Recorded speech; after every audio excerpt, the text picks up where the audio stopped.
Well, week two's in the books. And we're starting to get a sense of who has a killer roster and who wants to kill their roster. But then again, this shit can be random. Injuries are inevitable. There will be flashes in the pan and ugly ducklings. Explosive stars and disappointing busts. And remember this. You could do everything right and miss the playoffs.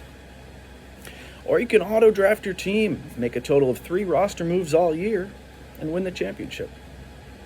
So stay humble 2-0ers, stay hungry 1-1ers, and to all my 0-2 brethren, keep the faith. Without further ado, let's take a whip around the league. We start with the very honestly and appropriately named Diggsy Grave, getting a solid win against Mark Fitzgerald on the back of performances from Devon A-Chain and upstanding citizen Rashee Rice. Both of whom look like slam-dunk draft picks through 2 weeks. So tip of the hat there. Meanwhile, Marky Mark's squad was a bit of a funky bunch, unable to overcome a Bills game where Josh Allen barely had to do anything to beat the Dolphins.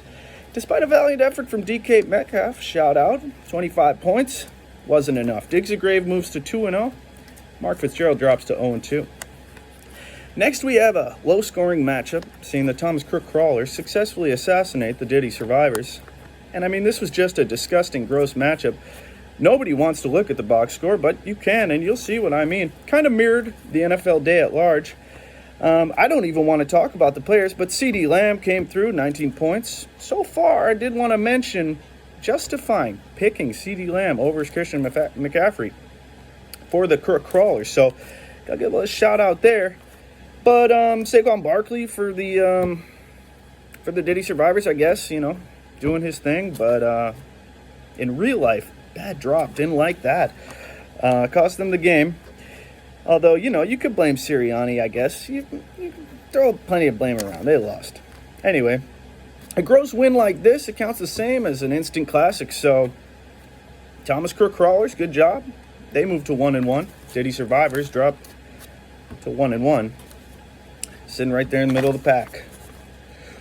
Ow! Woof, woof. The dogs are barking. The rotten dogs are barking as DP's Rotten Dogs put up a monster performance against the League of Extraordinary Retards. 160 to 101. I'm rounding. And stretch their claim as... stake their claim, I'm sorry. That's my handwriting. It's not the best, but I'm scribbling, I'm scrawling, and here we go, because they staked their claim as early favorites for the championship. I'm setting the odds, and I'm going to say right now, they're slight favorites. Alvin Kamara was possessed, putting up 45 points. Now the number 1 scoring player in fantasy. How about that? The Dogs also got good weeks from Nico Collins, stud, and J.K. Dobbins. Stay healthy, my friend, because he looks great. On the Tarded side, it was a decent effort, and Godwin looked great again, but it was a straight-up murder. So, yeah, 2-0 for DP and 1-1 for the Artards. The fuckers. Yes, they fucked again. And just like last week, it was a bit of a butt-stuff situation, as in they came back from behind to fuck their opponent.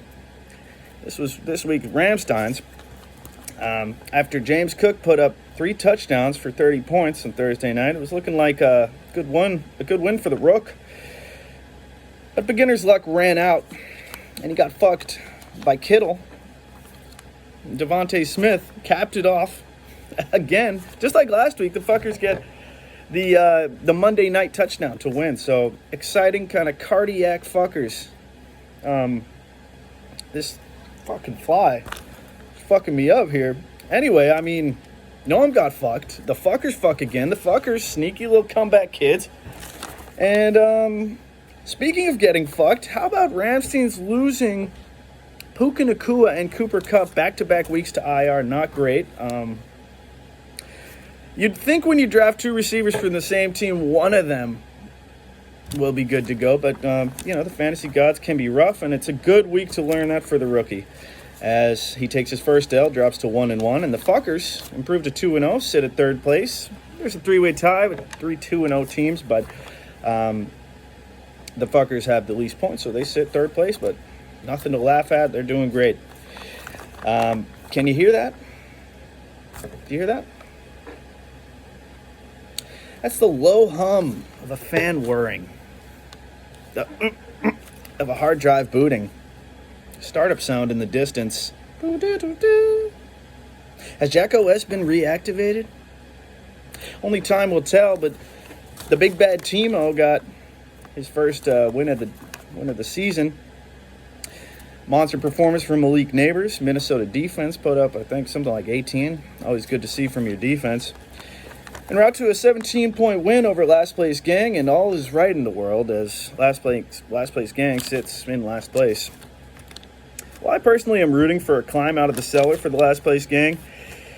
It did get harder as they lost Isaiah Pacheco for at least 4 weeks, and probably more like 8 to a broken fibula. Time to hunt that waiver wire, Paul. And in our last matchup of the week, wait a second, I think I teased an accent here.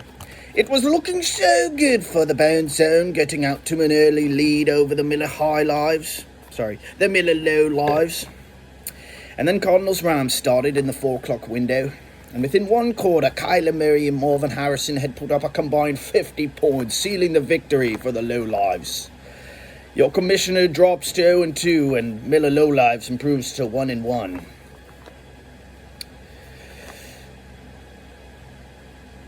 I'll be drowning my sorrow in a sixer of Middle High Life, the champagne of losers. I'm sorry, but you gotta come through when you tease an accent. Anyway, so wraps up our week. But first, here's the commissioner's tip of the week, and forgive me, but this is really more of a rant. Use your roster spots. I'm looking at the teams in the league, and I'm seeing we got 3-4 bench spots open. What are we doing?